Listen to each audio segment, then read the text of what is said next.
how to download Minecraft for free on your MacBook. So this is nice and simple. All you need to do is open up your browser and type in Minecraft trial, and now press this top link here. It's on the official Minecraft website. So now you need to scroll down and download the Minecraft Java edition on Mac. So we'll click here, and once it's downloaded, we'll press this file here and double tap. Drag the Minecraft app over to the applications folder. Now search up Minecraft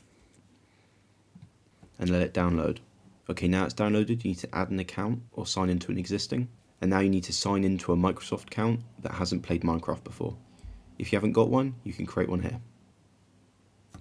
Once you've signed in, you'll be greeted with this screen here. Now you need to press demo up at the top and let it download. And now we're in.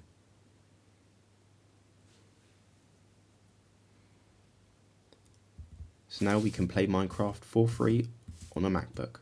Thank you for watching the video. If you found it helpful, please like and subscribe.